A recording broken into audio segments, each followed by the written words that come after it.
Sur une route de montagne gelée à 10 degrés à Heck, une fille et son berger allemand continuaient de marcher parce que s'arrêter signifiait geler. Elle n'était pas perdue. Elle avait été forcée de sortir, portant des ecchymoses que personne ne s'était soucié de voir. Le chien ne l'a jamais quittée, la protégeant du vent comme si c'était sa dernière mission. Puis un ancien Navy SEAL ralentit son camion, entraîné à ignorer la peur mais pas l'injustice. Une nuit d'abri devint une porte vers des mensonges, un héritage volé et une ville qui resta silencieuse trop longtemps. Ce qui suivit n'était pas un combat de poing, mais une bataille de vérité, d'instinct et le courage de se tenir debout. Si cette histoire vous a ému, dites-nous d'où vous regardez. Et n'oubliez pas d'aimer et de vous abonner pour plus d'histoires comme celle-ci. L'hiver vint propre et lumineux aux montagnes du Nord. Le genre de froid qui ne faisait pas rage ou ne hurlait pas, mais s'installait tranquillement et restait. Le ciel était un bleu dur, poli, le soleil vif et honnête, offrant de la lumière sans chaleur. À 10 sous zéro, l'air portait une morsure métallique qui rendait chaque respiration délibérée. La neige gisait mince sur les pentes, pas encore assez profonde pour adoucir le monde, seulement assez pour le faire scintiller comme du verre brisé éparpillé sur la route. Reed Callahan conduisait seul. Il le faisait toujours. À 40 ans, Reed avait le genre de corpulence façonné par des années de discipline plutôt que de vanité. De larges épaules, une charpente solide maintenue mince par habitude plus que par effort. Il portait son passé comme certains hommes portaient de vieilles blessures, silencieusement sans explication. Son visage était rasé de près, fortement coupé avec une mâchoire forte et des pommettes qui attrapaient la lumière de l'hiver quand il tournait la tête. Ses cheveux, bruns foncés et proprement undercut, semblaient aussi précis que tout le reste dans sa vie. Il n'y avait aucune douceur dans son apparence qu'il n'avait pas consciemment gagnée. Ses yeux bleus gais restaient en avant sur la route, stables et vigilants. Les yeux d'un homme entraîné à remarquer ce que les autres laissaient passer. La cabane l'attendait plus haut sur la montagne, cachée parmi les pins et les rochers, assez loin de la ville pour que personne ne vienne par accident. Reed l'avait choisi des années auparavant pour cette exacte raison. Le silence était plus facile à gérer que les gens. Le silence ne posait pas de questions. Le silence ne le regardait pas et ne s'attendait pas à ce qu'il soit autre chose que ce qu'il était. La route serpentait le long de la pente, étroite et vide, ses bords marqués par des pierres saupoudrées de neige. Reed relâcha l'accélérateur alors qu'il prenait un virage, et c'est à ce moment qu'il les vit. Au début, cela ne s'enregistra que comme un mouvement là où il n'aurait dû y en avoir aucun. Puis les formes s'affinèrent en une jeune femme et un chien marchant en montée le long de l'accotement de la route, leurs ombres longues et fragiles contre la neige. Le pied de Reed plana au-dessus du frein. La femme était jeune, au début de la vingtaine au plus, sa silhouette menue sous une mince parka qui ne faisait pas le poids face à la température. Le manteau était vert olive, usé aux coutures, et elle le portait zippé jusqu'au menton, les épaules voûtées contre le froid. Son jean était foncé, raidi par le givre au revers, et ses bottes laissaient des empreintes peu profondes et inégales dans la neige. Une main gantée tenait la laisse d'un berger allemand. L'autre était serrée contre sa poitrine, comme si elles se tenaient ensemble par pure volonté. Elle n'avait pas l'air ivre. Elle n'avait pas l'air perdue de la manière insouciante que les touristes faisaient parfois. Elle avait l'air expulsé. Le chien bougeait avec détermination à ses côtés, grand et musclé, son pelage noir et feu épais contre le froid. Il avait environ 5 ans selon l'estimation de Reed, pleinement développé, bâti pour le travail plutôt que pour l'exposition. Ses oreilles se tenaient droites, alertes à tout ce qui les entourait, et sa poitrine était large, la posture fière. Une patte avant favorisait légèrement le sol, un léger accroc qui parlait d'une vieille blessure longtemps guérie, mais jamais oubliée. Autour de son cou pendait un fragment de sangle de cuir brûlé, les bords assombris et déformés, portés comme une relique plutôt qu'un équipement. Reed ralentit le camion jusqu'à une allure d'escargot. La femme le remarqua, puis elle cessa de marcher, tirant le chien près d'elle, son corps s'inclinant protectrice devant lui malgré le froid. Son visage était pâle, les lèvres légèrement bleues, mais ses yeux étaient clairs, bruns, stables. Elle ne leva pas la main. Elle ne lui fit pas signe de s'arrêter. Elle ne supplia pas. Elle le regarda simplement et attendit. Le berger allemand changea de position, s'avançant légèrement devant elle, plaçant son corps entre la femme et la route. Il n'aboya pas.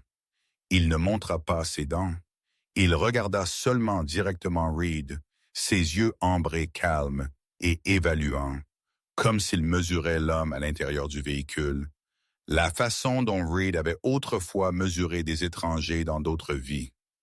Reed sentit le serrement familier dans sa poitrine, l'instinct qu'il avait passé des années à s'entraîner à ignorer. Il ne s'arrêtait plus pour les gens. Il ne s'impliquait pas. S'impliquer menait à des questions, et les questions menaient à la responsabilité, et la responsabilité lui avait autrefois coûté tout ce qu'il aimait. Il pouvait continuer à conduire. La route devant était claire. La cabane attendait. Le monde continuerait de tourner exactement comme il l'avait fait auparavant. Sa main se serra sur le volant. La fille fit un pas en avant, non vers le camion, mais pour se stabiliser. Le vent coupait la pente, vif et impitoyable.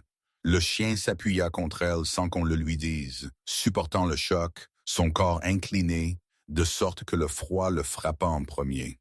Ça le fait. Reed se gara. Il baissa la vitre juste assez pour que le froid s'engouffre, propre et brutal. « Vous ne pouvez pas rester ici, dit-il. » Sa voix était basse, même la voix d'un homme habitué à être obéi sans l'élever. La fille hésita. De près, Reed pouvait voir à quel point elle était jeune. Il y avait de faibles taches de rousseur sur son nez, à moitié cachées par une peau rougie par le vent. Ses cheveux foncés étaient tirés en une attache basse, des mèches lâches s'accrochant à son front avec de l'électricité statique. Elle avait l'air épuisée. Ampuficée, mais il y avait une détermination têtue à sa bouche qui parlait de quelqu'un qui avait appris à ne pas compter sur la gentillesse. « Je vais bien, dit-elle, le mensonge mince mais pratiqué. » Reed regarda au-delà d'elle sur la route vide, puis remonta la montagne. « Vous ne l'êtes pas, répondit-il, et vous ne le serez pas dans une autre heure. » Le chien le regardait attentivement, la queue immobile, les oreilles en avant. La fille expira un panache blanc dans l'air froid. « Juste pour la nuit, dit-elle enfin. Ce n'était pas une question, c'était une limite. Reed hocha la tête une fois. « Juste la nuit. » Elle monta dans le camion avec des mouvements raides, le chien suivant sans hésitation, s'installant dans le repose-pied de passager comme s'il avait fait cela auparavant.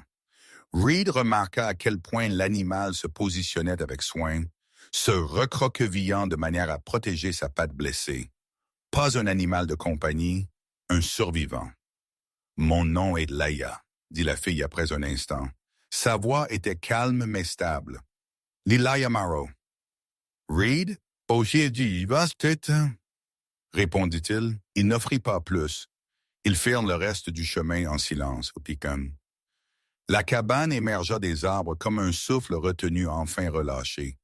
Une structure d'un seul étage de bois foncé et de pierre, de la fumée s'enroulant déjà de la cheminée où Reed avait attisé le feu plus tôt ce matin-là. À l'intérieur, la chaleur les enveloppa immédiatement. Reed se déplaçait avec une efficacité pratiquée, posant la bouilloire sur la cuisinière, tirant des couvertures d'une étagère, accrochant des manteaux près de la porte. Il ne posa pas de questions. La faim et Cole ne se souciaient pas des explications. Laïa s'enfonça dans une chaise près de l'âtre, ses épaules s'affaissant au moment où la chaleur l'atteignit.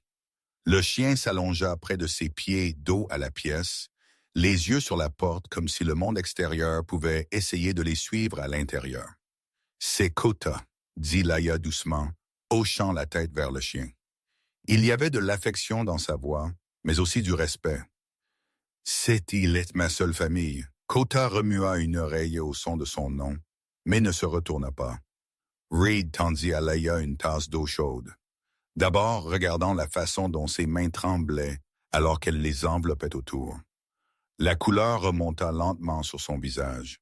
Il sentit quelque chose bouger en lui à cette vue, une vieille douleur qu'il n'accueillait pas. Ils mangèrent dans un silence quasi complet. Soupe, pain, choses simples.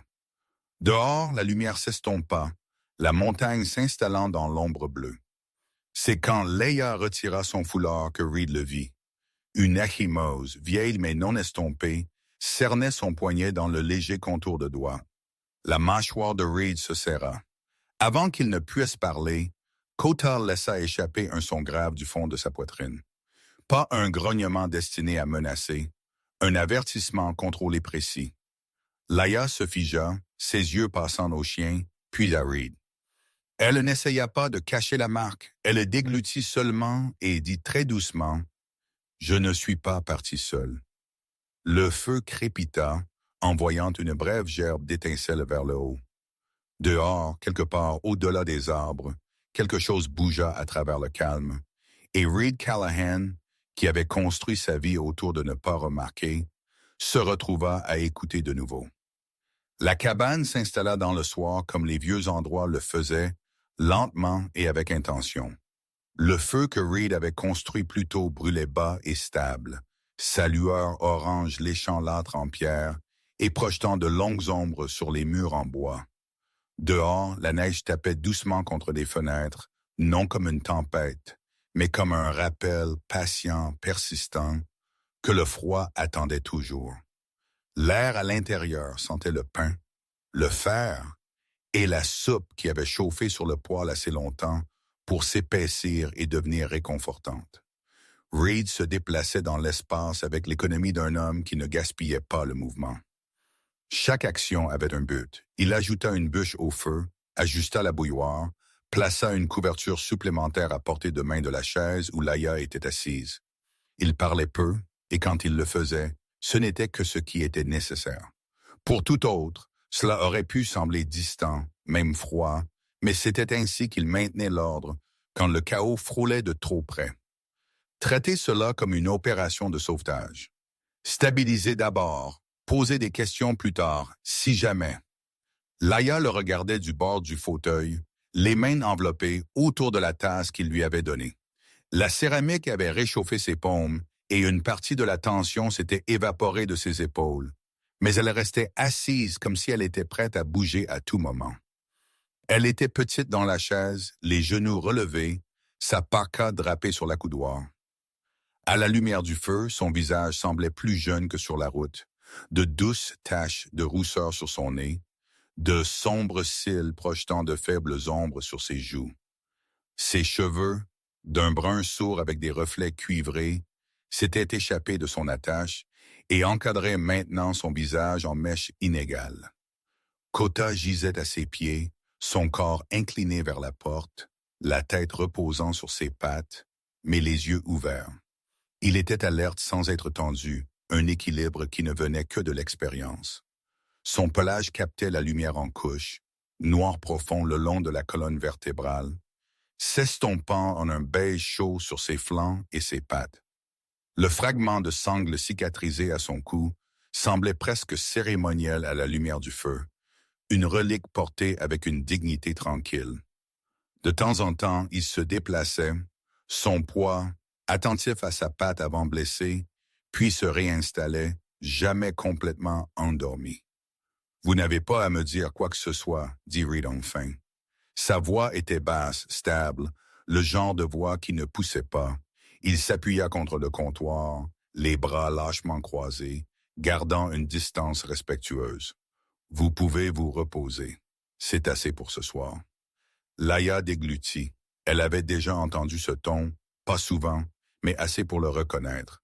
Ce n'était pas de la pitié, c'était une permission.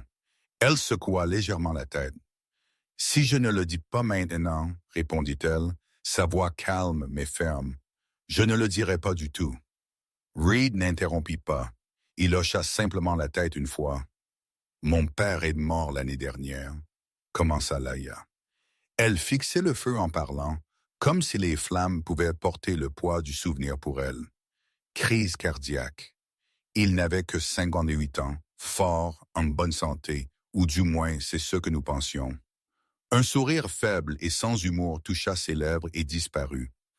Il disait toujours qu'il survivrait à tout le monde. Elle marqua une pause, ses doigts se serrant autour de la tasse. Kota leva la tête et lui donna un petit coup de nez sur le genou, un contact d'ancrage. Elle expira et continua. La maison était la sienne, la terre aussi, celle près du lac. Il en avait construit la majeure partie lui-même. Sa voix s'adoucit à cela. Après sa mort, tout a changé. Darla, ma belle-mère, elle a géré les papiers au début. Elle a dit que c'était trop pour moi, que je devais me concentrer sur l'école, sur le retour à la normale. Reed la regarda attentivement. Il n'avait pas besoin qu'elle explique ce qui venait ensuite. Il l'avait déjà vu se dérouler sous différentes formes, dans différentes vies. Elle a commencé à contrôler les choses. Laïa continua. L'argent, l'homme à qui je parlais. Elle a dit que c'était pour mon bien. Sa mâchoire se serra. Si je posais des questions, elle se fâchait. Pas au début, pas là où n'importe qui pouvait voir. Juste une porte claquée trop fort. Une main sur mon bras qui restait là une seconde trop longtemps. Le feu crépita vivement. La première fois qu'elle m'a frappé, dit Laïa, sa voix à peine plus qu'un murmure. Elle a pleuré après. M'a dit que je l'avais forcée à le faire. A dit que j'étais ingrate, que j'essayais de tout lui prendre. Reed sentit quelque chose de sombre et familier remuer dans sa poitrine. Il garda son expression neutre, mais ses mains se courbèrent lentement et un poing à ses côtés. Elle a dit que ce serait mieux si je partais. Laïa continua. Que les gens comprendraient que si je disparaissais juste, les choses seraient plus faciles pour tout le monde. Elle laissa échapper un court rire amer. Ce soir, elle a arrêté de faire semblant. Elle m'a dit de partir, m'a donné 10 minutes. La mâchoire de Reed se serra. J'ai attrapé ce que j'ai pu, dit Laïa. Et Kota, son regard tomba sur le chien. Elle le déteste. Dit qu'il est dangereux, un rappel. Sa voix se brisa légèrement. Il est la seule raison pour laquelle je n'ai pas gelé dehors. Les oreilles de Kota remuèrent à son nom, mais il ne s'éloigna pas d'elle. Il y avait un cabanon, ajouta Laïa après un instant. Derrière la maison, quand Darla était en colère et ne voulait pas partir, Marks m'avait enfermé là une fois toute la nuit. Ses doigts tremblaient. C'était qui m'a fait sortir. Il a mâché le loquet, s'est coupé la bouche assez mal. Le regard de Reed tomba sur le museau du chien, sur la faible cicatrice près du bord de sa lèvre qu'il avait remarqué plus tôt, mais pas interrogé. « Vous ne me devez rien, » dit Reed doucement. « Ni l'histoire, ni la vérité. Vous êtes en sécurité ici ce soir, c'est tout. » Laïa le regarda alors, le regarda vraiment comme si elle pesait si ces mots étaient réels. Après un long moment, elle hocha la tête. Une partie de la tension s'allégea de sa colonne vertébrale juste assez pour compter. Ils restèrent assis en silence après cela, le feu remplissant l'espace où les mots avaient été. Dehors, le vent changea, murmurant à travers les arbres. La neige continua son doux tapotement contre la vitre. Reed se leva pour vérifier les serrures avant de se coucher. C'était une habitude profondément ancrée. Quand il retourna dans la pièce principale, Kota s'était levé. Le chien se déplaça lentement, délibérément, faisant le tour du périmètre de la cabane, le nez près du sol, puis le vent pour sentir l'air. Il s'arrêta près de la fenêtre arrière, le corps immobile, la tête penchée. Reed remarqua immédiatement. La posture de Kota avait changé, pas alarmé, concentré. « Qu'est-ce que c'est ?» demanda Laïa doucement. Kota ne la regarda pas. Son regard était fixé sur l'obscurité au-delà de la vitre. Reed s'approcha, regardant dehors dans les arbres. Au début, il ne vit rien, seulement les contours pâles des branches couvertes de neige. Puis, entre les troncs, une faible lueur vacilla. Une fois, 2 fois, comme les lumières d'un véhicule étant brièvement protégées et révélées à nouveau. Les instincts de Reed se mirent en place, vifs et indésirables. Kota laissa échapper un son grave du fond de sa poitrine. Pas un grognement destiné à menacer, mais un signal. Contrôlé, délibéré. Reed tendit la main et la posa sur le dos du chien. Solide, réel. D'accord, murmura-t-il. Je le vois. La lumière disparut. Le silence se précipita à nouveau, plus épais qu'avant. Reed ferma le rideau avec soin. Il ne chercha pas d'armes. Il ne paniqua pas, mais quelque chose de fondamental avait changé. Ce n'était plus un simple acte d'abri. Quelqu'un là-bas savait ou essayait de savoir où était Laia. « Vous pouvez dormir dans la pièce du fond, » dit Reed, sa voix calme, ne trahissant rien. « Vous deux? » Laia hésita. « Et vous? »« Je serai ici. » Elle hocha la tête, lui faisant confiance de la manière dont les gens le faisaient quand ils sentaient de la compétence plutôt que de la gentillesse. Alors qu'elle disparaissait dans le court couloir, Reed resta près du feu, écoutant le vent, le bois qui se tassait, la respiration tranquille d'un chien qui avait choisi la vigilance plutôt que le repos. La nuit était assez chaude pour dire la vérité, mais pas assez chaude pour la contenir. Dehors, la montagne regardait.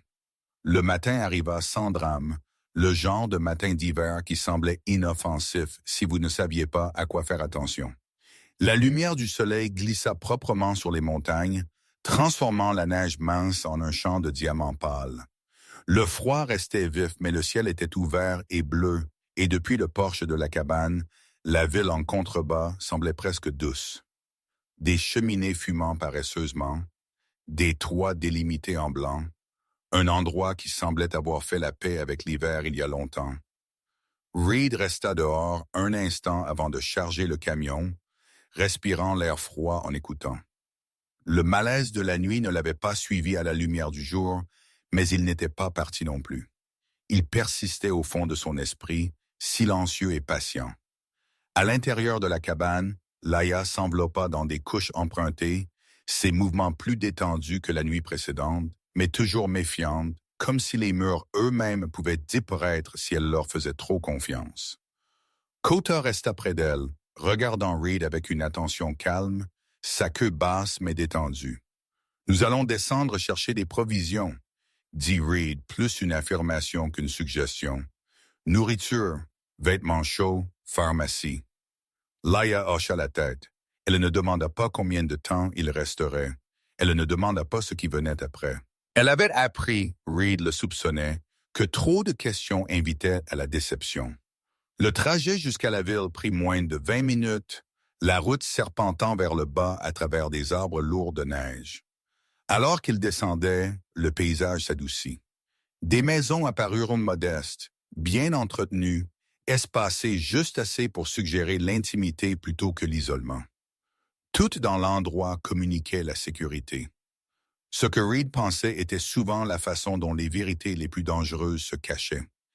Ils se garèrent près du centre-ville. Reed remarqua comment la posture de Laia changea au moment où elle sortit du camion. Ses épaules se raidirent, son regard balayant la rue, avec une prudence pratiquée.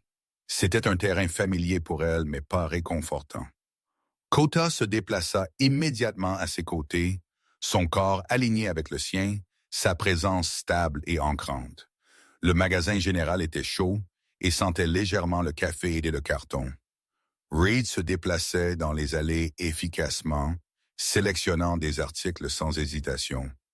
Laia s'attarda près des rayons de vêtements d'hiver, passant ses doigts sur d'épais pulls et gants, hésitant comme si elle avait peur de choisir trop. Reed plaça une paire de gants isolés dans le panier sans commentaire. Elle le remarqua et ne dit rien. Au comptoir de la pharmacie, un homme en veste d'uniforme marron se tenait debout parlant avec le commis. Il se tourna à l'approche de Reed, et Reed reconnut instantanément la posture. Droit, alerte, maintien de l'ordre contrôlé. L'homme avait une trentaine d'années, solidement bâti avec des cheveux bruns sable coupés courts et un visage qui portait un air permanent de léger épuisement. Il y avait de faibles lignes au coin de ses yeux qui suggéraient quelqu'un qui souriait facilement, mais plus souvent. Son badge indiquait Jonah Sutter, et la façon dont il se tenait suggérait un homme qui voulait bien faire, mais avait appris le coup de pousser trop fort. « Matin », dit Jonah, amical mais mesuré. Ses yeux passèrent brièvement à Reed, puis à Laia, puis à Kota. Le chien rencontra son regard calmement. « Matin », répondit Reed. Jonah hocha la tête vers Kota. « Magnifique berger. »« Il l'est », dit Ya doucement. Jonah lui sourit. Une chaleur sincère, là. « Vous passez par ici? »« Juste prendre des provisions, » répondit Reed. Les yeux de Jonah s'attardèrent sur Laia un instant de plus que ce qu'une curiosité occasionnelle n'expliquerait. « Tout va bien. » Laia ouvrit la bouche, puis la referma. Reed sentit le subtil déplacement à côté de lui alors que Kota s'avança d'un demi-pas. Pas agressif, simplement présent. « Nous allons bien, » dit Reed d'un ton égal. Jonah soutint le regard de Reed, quelque chose de non dit passant entre eux. Après un moment, il hocha la tête. « Si vous avez besoin de quoi que ce soit, le poste est sur Main. » Alors que Jonah se détournait, Laia expira lentement. « Il est gentil, dit-elle. »« Mais il n'aidera pas. » Reed haussa un sourcil. « Il sait, » continua Laia. « Ils le savent tous. À propos de Darla, à propos de la Terre, à propos de Silverpine. Le nom atterrit entre eux comme une pierre tombée dans l'eau immobile. » Reed ne dit rien, mais il le rangea. Ils quittèrent le magasin et traversèrent la rue jusqu'à un petit café. À l'intérieur, l'atmosphère était chaleureuse et familière.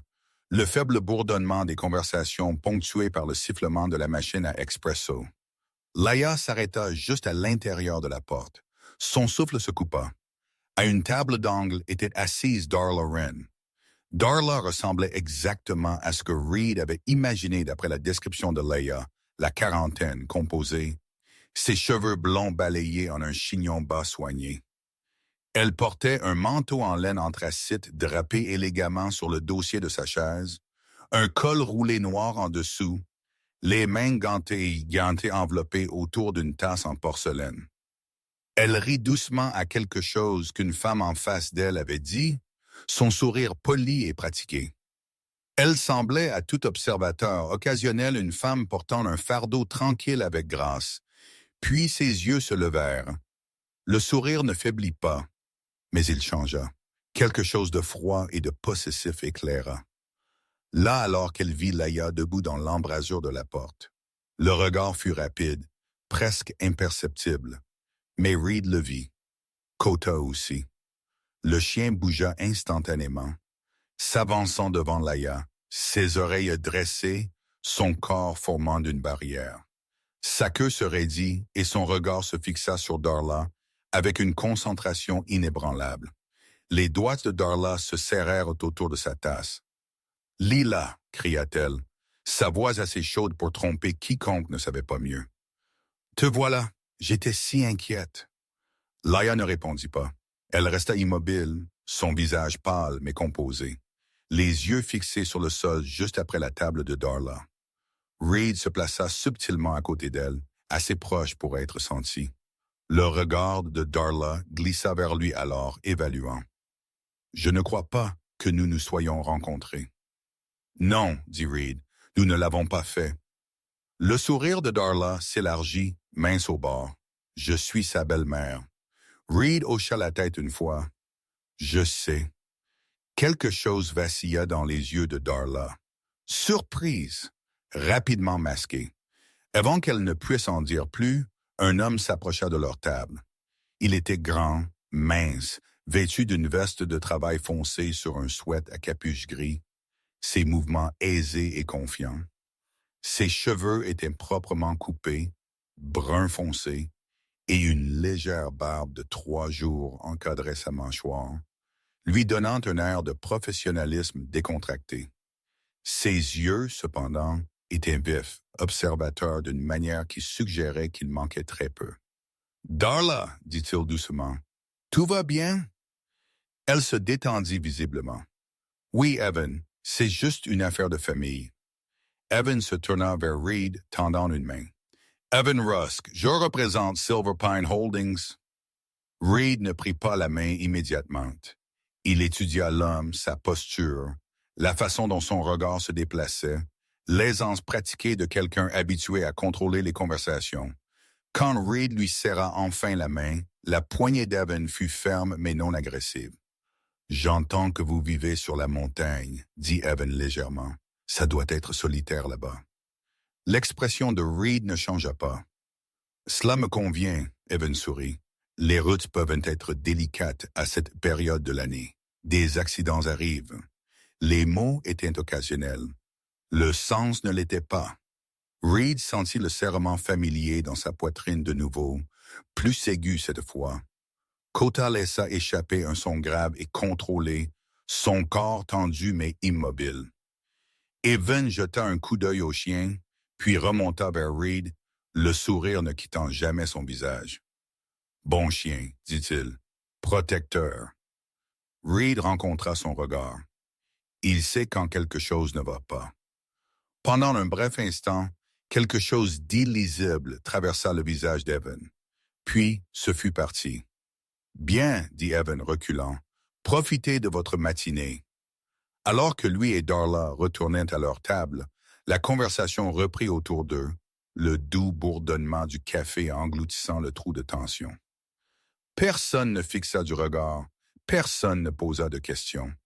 La ville retrouva son rythme confortable, comme si rien ne s'était passé. Dehors, Laïa s'appuya contre le mur de briques, respirant difficilement. « Ils ne diront rien, » murmura-t-elle, « même quand ils savent. » Reed regarda dans la rue les déventures soignées, les gens vacants à leur vie. « Un silence comme celui-là, » dit-il doucement, « n'arrive pas par accident. » Kota se pressa contre la jambe de Laïa, solide et chaud. Reed savait une chose avec certitude maintenant. Ce n'était pas juste une dispute familiale. C'était un système, et les systèmes n'aimaient pas être contestés. La ville semblait paisible sous le soleil d'hiver. C'était le mensonge. La nuit descendit la montagne sans cérémonie, comme elle le faisait toujours, silencieuse, décisive, ne laissant aucune place à l'argumentation. La dernière tache de lumière orange s'estompa derrière les arbres, et la cabane s'installa dans son rythme familier. Le faible crépitement du poêle, le tic-tac léger du métal qui refroidit, le vent se déplaçant à travers les aiguilles de pin comme une lente respiration.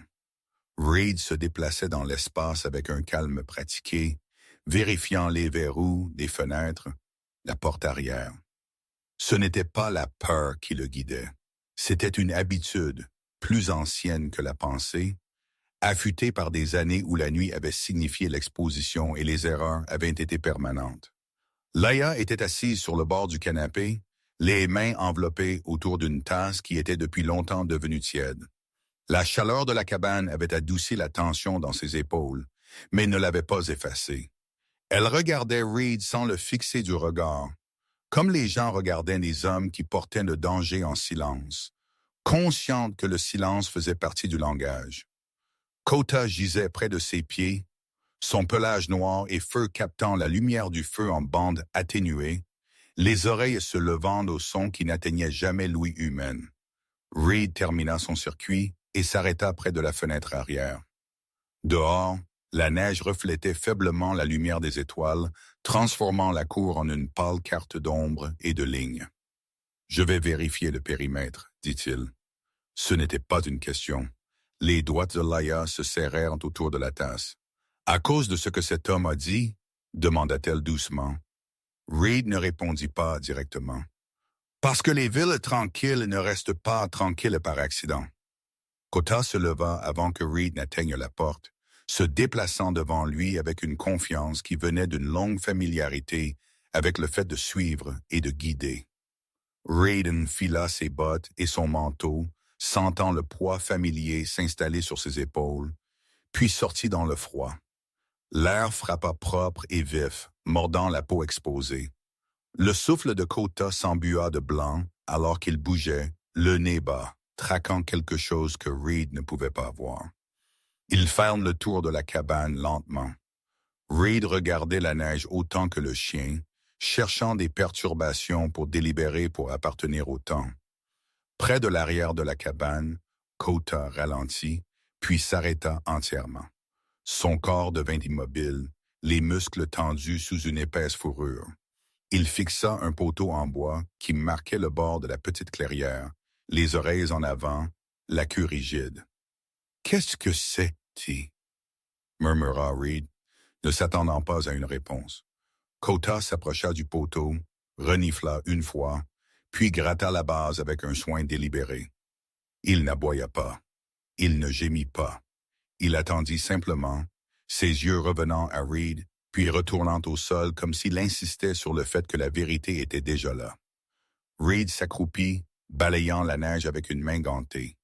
Sous la fine croûte, le sol semblait faux, compressé, perturbé, puis lissé à nouveau.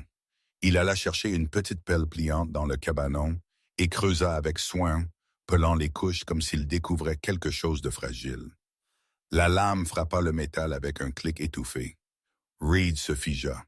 Il élargit le trou et en sortit un petit appareil noir pas plus grand que sa paume, magnétisé d'un côté, une faible lumière verte clignotant régulièrement. Un tracker bon marché, jetable, efficace. Reed ferma brièvement les yeux. Le choix qu'il avait espéré reporter était arrivé quand même. À l'intérieur de la cabane, Laia se leva dès qu'ils entrèrent. Un regard sur le visage de Reed lui dit tout. « Nous devons partir, dit-elle rapidement. Je n'aurais pas dû venir ici. Je partirai ce soir. » Reed posa l'appareil sur la table, le boîtier en plastique captant la lumière du feu. « Vous n'avez pas apporté ça, dit-il, et partir ne le fera pas disparaître. » Laia secoua la tête, la panique s'insinuant dans sa voix. « Ils ne s'arrêteront pas. Si je rentre, ils vous laisseront tranquille. » Reed rencontra son regard. « Ce n'est pas comme ça que les gens comme ça fonctionnent. » Kota fit les 100 pas une fois, puis retourna à la porte, se positionnant là comme si la limite elle-même nécessitait d'être gardée.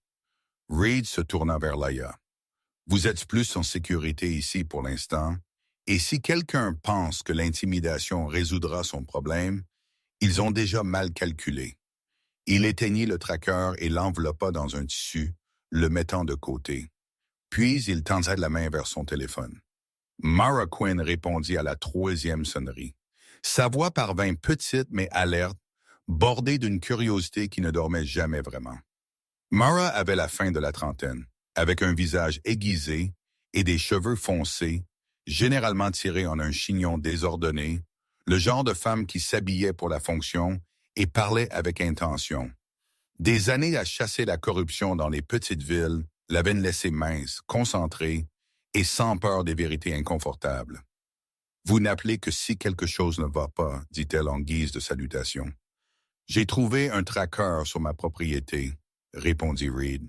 « Et une file qui ne devrait pas être sans abri. Il y a eu une pause.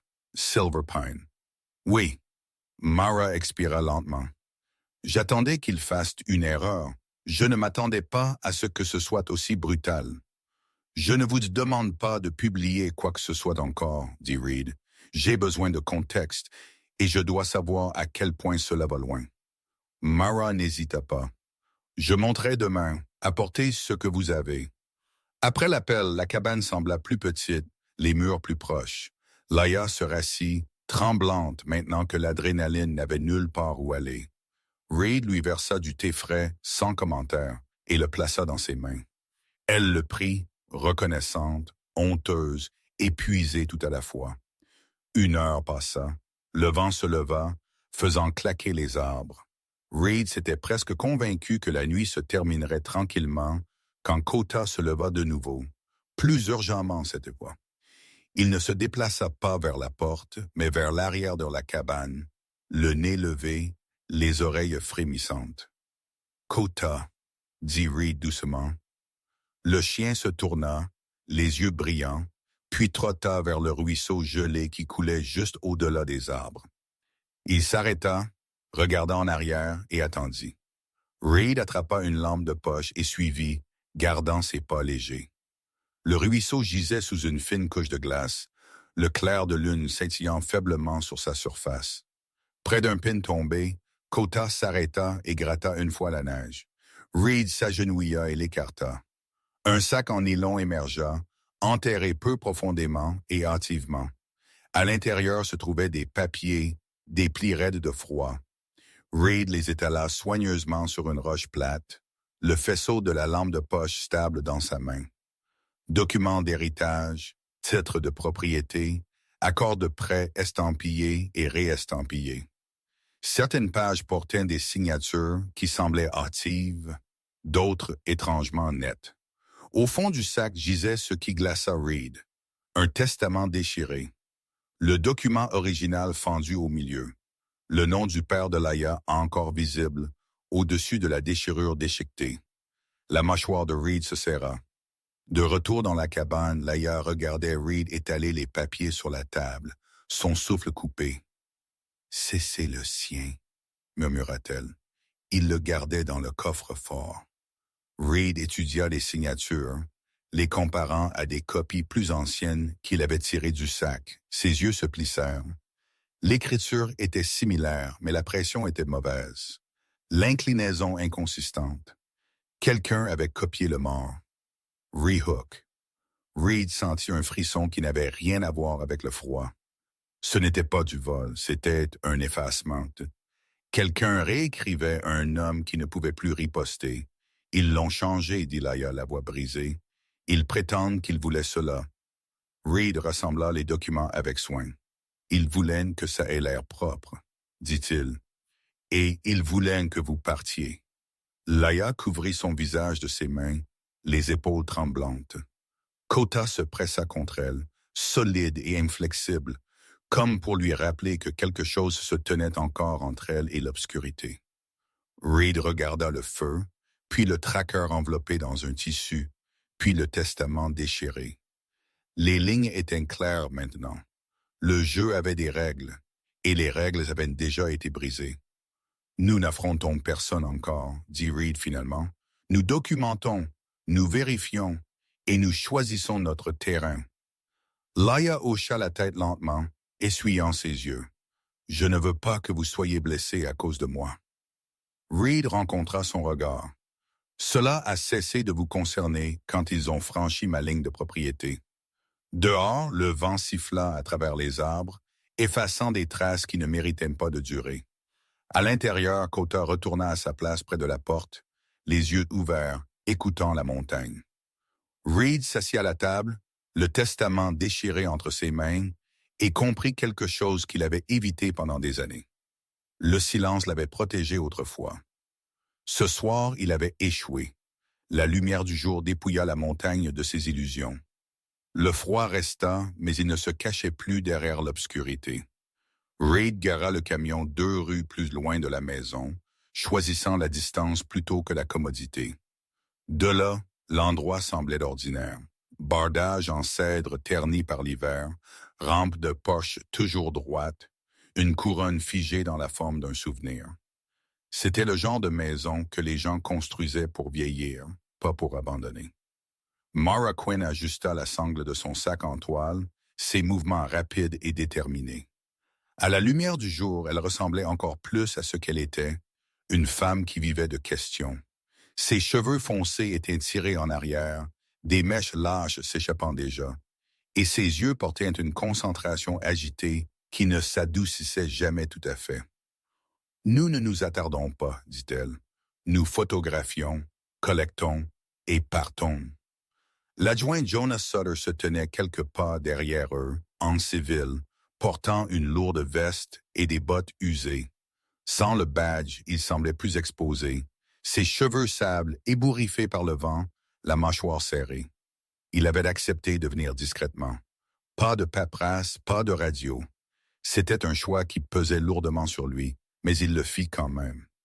Laia planait près de Reed, son regard fixé sur la maison.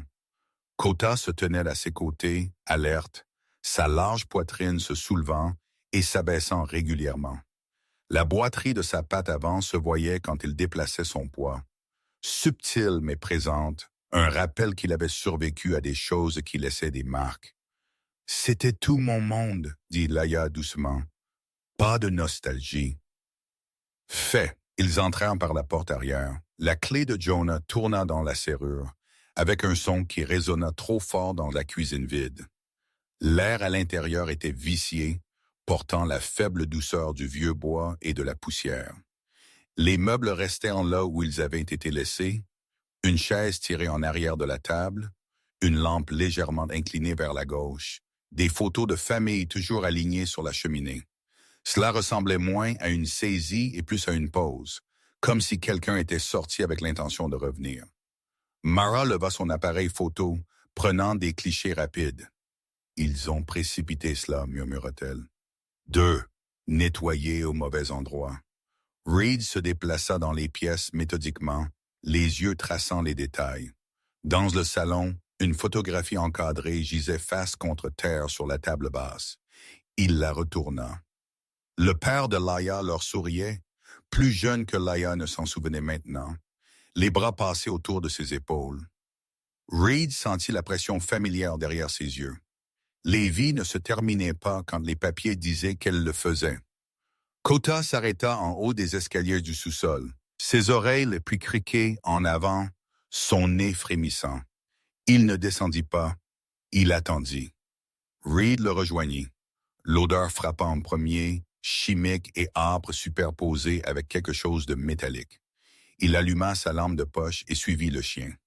Le sous-sol était plus froid, le sol en béton mordant à travers les bottes. Sur le mur du fond, de nouvelles planches avaient été clouées sur des planches plus anciennes. Le bois trop frais, les clous trop propres. « Cela n'était pas là », murmura Laia. Kota s'assit devant le mur, les yeux stables, la queue immobile. Reed délogea les planches. Derrière elle se trouvait un espace étroit, empilé de boîtes et de dossiers, des étiquettes manuscrites et barrées, des contrats estampillés et réestampillés. Le souffle de Mara se coupa alors qu'elle s'agenouillait à côté de lui, les doigts volant sur les pages. « Transfert », dit-elle, rapide, calme. « Maison utilisée brièvement, puis vidée. » Jonah feuilleta un grand livre et devint très immobile. « Ces autorisations, » dit-il lentement. « Je reconnais les noms. » Reed leva les yeux. Le visage de Jonah était devenu pâle. « Il y a des officiels de la ville là-dessus, » ajouta Jonah. « Pas seulement Darla. » Des pas résonnèrent au-dessus d'eux. Reed se raidit. Des voix suivirent. Trop proches, trop confiantes. La voix d'Evan Rusk traversa la maison, douce comme toujours. « Vous auriez dû rester au chaud, » dit-il légèrement.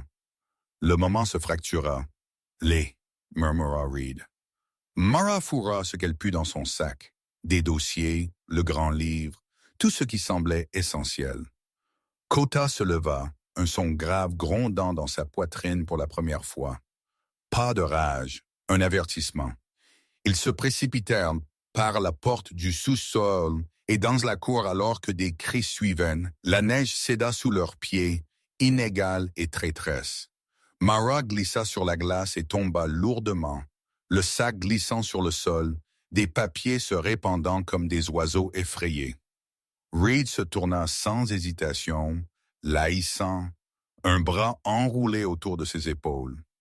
Jonah tira un coup de semonce en l'air, le craquement fendant le silence.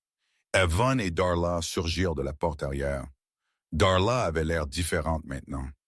Le calme poli s'était fissuré, ses cheveux blonds ébouriffés par le vent, les yeux vifs de fureur. Sa main s'accrochait à son manteau alors qu'elle scrutait la cour, calculant. Kota chargea, non pour attaquer, mais pour bloquer. Il se planta entre eux et les papiers tombés, les dents découvertes, le corps bas et solide. Le son qu'il fit glaça tout le monde là où il se tenait. Cela leur acheta des secondes. Ils coururent. Ils ne s'arrêtèrent pas tant que les arbres n'eurent pas englouti la maison, et les sons derrière eux s'amincirent en vent. De retour à la cabane, le coup devint clair. Les preuves qu'ils avaient emportées étaient partielles au mieux, assez pour confirmer la vérité, pas assez pour y mettre fin. Laia était assise près du feu, enveloppée dans une couverture, les yeux creux. Elle ne demanda pas ce qu'ils avaient trouvé, elle savait. Reed s'agenouilla devant elle. « Je suis désolé, » dit-il doucement. Laia leva les yeux vers lui, son visage fatigué, mais stable. « Vous êtes resté, dit-elle. Cela compte. » Alors que l'adrénaline s'estompait, Reed rejoint la scène dans son esprit. Le visage de Darla, le calme d'Evan. Et puis il le vit. Le reflet sur le poignet de Darla alors qu'elle atteignait la porte. Un bracelet, métal argenté, ligne épurée, le logo Silver Pine gravé dans sa surface. Rehook. La réalisation s'installa, froide et lourde. Darla n'était pas juste désespérée. Elle était marquée, pas un pion, un atout. Reed se redressa lentement. « Elle n'agit pas seule, dit-il. » Mara hocha la tête, la mâchoire serrée. « Non, elle est investie. » Dehors, la neige retomba, effaçant des traces qui ne méritaient pas de durer. À l'intérieur, Kota retourna à sa place près de la porte, vigilant, silencieux. La maison sur la montagne retint son souffle. La ligne avait été franchie. Il n'y aurait pas de retour au calme. La contre-attaque ne vint pas avec des menaces criées par-dessus les clôtures ou des hommes rôdant dans les arbres. Elle arriva de la manière dont le pouvoir préférait toujours se déplacer, discrètement enveloppée de papier et de chuchotements. La première lettre arriva le matin, glissée sous la porte de la cabane quelque temps avant l'aube. Reed la trouva quand il se leva pour alimenter le feu, son bord blanc net contre le plancher en bois foncé. Un avis légal, un langage formel, des phrases froides. Son nom tapé proprement en haut, suivi d'accusations qui tordaient la réalité juste assez pour se sentir dangereuse. Intrusion, vol de documents privés, interférence avec un transfert de propriété légale. À midi, la ville bourdonnait. Au magasin général, la conversation s'arrêta quand Reed entra. Pas brusquement, juste assez. Les yeux se déplaçaient, les épaules se tournaient. Une femme qu'il avait autrefois aidé à déterrer après une tempête lui fit un signe de tête trop rapidement et continua son chemin. Le silence maintenant organisé. Jonah le sentit pire. Reed le trouva derrière la station ce soir-là, appuyé contre le mur de briques, le col relevé contre le vent. Le visage de Jonah semblait tiré, les lignes autour de sa bouche plus profondes qu'avant. Sans le badge, il semblait plus petit, plus jeune d'une certaine manière. Comme si l'uniforme l'avait maintenu debout toutes ces années. Ils ont commencé à poser des questions, dit Jonah, sur ma conduite, sur pourquoi j'étais près de cette maison. Il expira fortement. Ils n'ont pas accusé. Ils n'ont pas besoin. Tout est implicite. Reed hocha la tête. La pression était d'un langage qu'il comprenait. Ils m'ont de faire une issue, ajouta Jonah. Mais distancer. Dire que j'ai été induite en erreur, que je ne savais pas qui vous étiez vraiment. Et qui suis-je, selon eux? Demanda Reed. Jonah réussit un sourire sans humour. Un reclus avec un passé violent qui a apporté des problèmes de la montagne. Cette nuit-là, le vent se leva. Il s'enfila à travers les arbres avec un son trop proche du souvenir. Des branches cognant ensemble, comme un équipement claquant dans l'obscurité. Reed resta éveillé sur le lit étroit, les yeux ouverts, comptant ses respirations. Les murs de la cabane IE semblaient plus minces que d'habitude. Chaque rafale emportait quelque chose d'autre avec elle. Un cri, un ordre, l'écho de bottes sur le sol gelé qui n'appartenait pas à cette montagne ou à cette vie. Sa main se recroquevilla inconsciemment, les doigts se fléchissant comme s'il cherchait une arme qui n'était plus là. Kota leva la tête. Le chien traversa la pièce lentement, délibérément, et s'assit à côté du lit. Il ne gémit pas et ne gratta pas. Il plaça simplement quelque chose sur le sol dans la ligne de mire de Reed. Une bande de cuir brûlé, vieille, craquelée, autrefois partie d'un collier. Reed la fixa. Le souvenir vint sans y être invité. Un autre feu, un autre endroit, un chien de travail boitant à travers la fumée, le manieur à terre le son qu'il avait fait quand il avait réalisé que l'aide ne venait pas. Le choix qu'il avait fait alors sous une pression qui vivait encore dans sa poitrine comme des éclats. Kota poussa le cuir plus près avec son nez, puis posa son menton sur le matelas, les yeux stables. Rehook. À ce moment-là, Reed comprit le message sans mots. Le silence avait autrefois semblé être une survie. Il lui avait presque tout coûté. Le lendemain, les rumeurs s'aiguisèrent. Mara appela de la ville, la voix tendue d'énergie. « Ils sont en train de construire le récit, dit-elle, vous peignant comme instable. Laia comme une fille à problème faisant des accusations. C'est un confinement classique. » Elle avait installé son bureau dans un bureau emprunté au-dessus de la boulangerie fermée, des fils et des notes couvrant les murs. À la lumière du jour, Mara semblait épuisée. Des cernes sous des yeux vifs, les mains bougeant constamment, alimentées par le café et la résolution. Elle avait ce regard que les journalistes ont quand ils ont dépassé la peur et fonctionnent uniquement par conviction. « J'ai assez pour un épisode, dit-elle. Pas tout, mais assez pour briser la surface. Faites-le, dit Reed. Il y eut une pause sur la ligne. Vous êtes sûr? Une fois que cela sort, il n'y a plus de version tranquille de votre vie. Reed regarda Laia, assise près de la fenêtre, lisant un livre qu'elle avait trouvé dans la cabane. Ses épaules étaient moins voûtées qu'elles ne l'avaient été il y a des jours, mais la tension ne l'avait pas quittée. Elle avait simplement appris de nouvelles formes. « Oui, dit-il, je suis sûr. » Ce soir-là, un avis apparut sur le tableau d'affichage de la ville devant la poste. Papier brillant, sceau officiel, réunion publique, examen de zonage d'urgence. Transfert de propriété sous Silver Pine Holdings à ratifier. Les mains de Laia tremblèrent quand elle le lut. « Ils le rendent légal, dit-elle. Une fois que cela arrive, aucune des vérités ne comptera. » Reed sentit le vieil instinct surgir, le désir de se retirer, de battre en retraite vers des hauteurs et d'attendre. Il avait construit sa vie sur cet instinct. Cela l'avait maintenu en vie, mais cela l'avait aussi maintenu seul. Dehors, le vent mourut soudainement. La forêt devint silencieuse d'une manière qui lui fit picoter la peau. Kota se tint debout, les oreilles en avant, fixant la porte. Reed se leva lentement, sentant la décision se mettre en place. Ce n'était pas bruyant, ce n'était pas dramatique, c'était simplement là, solide comme la pierre. Il pense que le silence est une conformité. Il a dit qu'ils avaient tort. La nuit précédant la réunion, Mara sortit le podcast. Il se répandit plus vite que quiconque ne l'avait prévu. Pas viral, pas encore, mais constant. Les auditeurs le partagèrent avec l'urgence tranquille des gens qui reconnaissaient un schéma sous lequel ils avaient vécu. Des noms furent mentionnés avec soin, des documents montrés, des questions posées qui ne pouvaient pas être non posées. Au matin, la route de montagne était plus fréquentée que Reed ne l'avait jamais vue. Il se tenait sur le porche, regardant les phares serpentins monter à travers les arbres.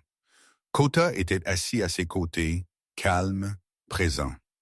Laia sortit à côté d'eux, émitouflée contre le froid, les yeux fixés sur la route. Reed sentit le vent effleurer son visage, froid et réel. Pas un souvenir, pas de peur. Pour la première fois depuis des années, il ne recula pas.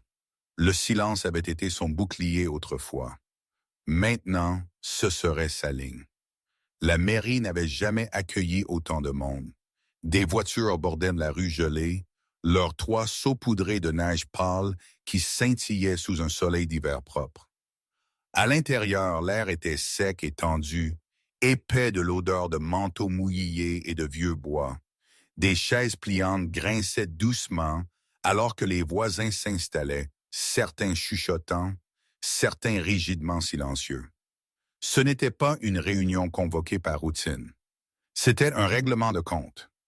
Reed se tenait près du fond au début, de larges épaules remplissant l'embrasure de la porte, sa posture calme, mais indubitablement alerte. Les années avaient sculpté la discipline en lui, l'immobilité avant le mouvement, l'observation avant la parole. Ses yeux bleus gais balayèrent la pièce une fois, mesurant les sorties, les visages, les changements de poids.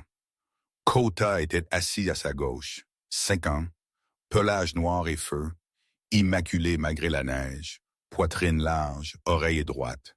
La présence du chien était tranquille mais indéniable comme un souffle retenu. Laia était assise au 2e rang, les mains serrées sur ses genoux.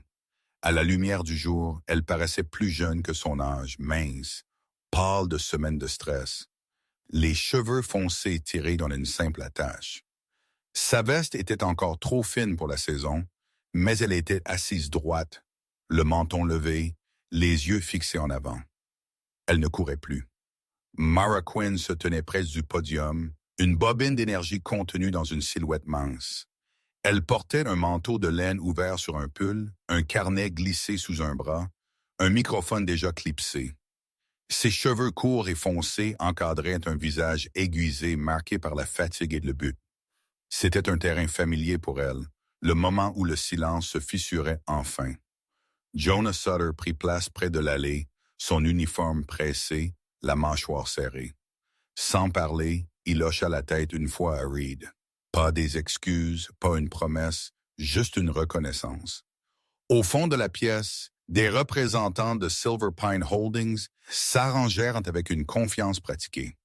Evan Rusk était assis au centre, costume immaculé, cheveux peignés avec un soin méticuleux, la bouche courbée en un demi-sourire poli qui n'atteignait jamais ses yeux. À sa droite était assise Darlene, enveloppée dans un manteau sur mesure qui essayait trop fort de signaler la respectabilité. Sa posture était raide, les doigts ornés de bagues qui captaient la lumière chaque fois qu'elle bougeait. Elle ne regarda pas Laïa. La réunion fut appelée à l'ordre. Les pointes de routine furent expédiées rapidement, les voix résonnant sourdement sur les murs. Puis Mara s'avança. Elle n'éleva pas la voix, elle n'en avait pas besoin. Elle parla de délais, de dépôts qui ne correspondaient pas aux dates, de transferts de propriétés précipités en vertu de clauses d'urgence qui n'avaient jamais été vérifiées. Elle décrivit des schémas, comment Silver Pine ciblait les propriétés isolées, les héritiers vulnérables, les villes où la surveillance était devenue complaisante. Pendant qu'elle parlait, elle plaça des copies de documents sur la longue table, chacun un poids ajouté à la pièce. Jonah suivit. Il se tint grand mais visiblement tendu, les mains jointes derrière le dos. Il reconnut les échecs procéduraux. Il les nomma clairement, vérification manquée, drapeau rouge ignoré. Pression appliquée de l'extérieur du département qui aurait dû être documentée et ne le fut pas. Sa voix ne vacilla jamais, mais ses yeux jetèrent un coup d'œil une fois vers le fond de la pièce, où les voisins écoutaient dans un silence stupéfait. Puis Reed s'avança. Il ne se présenta pas. Il plaça un dossier sur la table et l'ouvrit avec un soin délibéré. À l'intérieur gisait le testament restauré, froissé, réparé, les signatures alignées non par conjecture, mais par preuve. Il expliqua comment il avait été récupéré, comment il différait de la version soumise par Silver Pine. Il n'accusa pas. Il compara simplement. Le sourire d'Evan s'amincit. Ce document, dit Evan doucement, n'a pas de chaîne de garde vérifiée. Reed rencontra son regard sans ciller. Le vôtre non plus, dit-il doucement. Rehook. Avant que quiconque ne puisse répondre, Kota se leva, ses oreilles légèrement aplaties, ses narines frémissantes.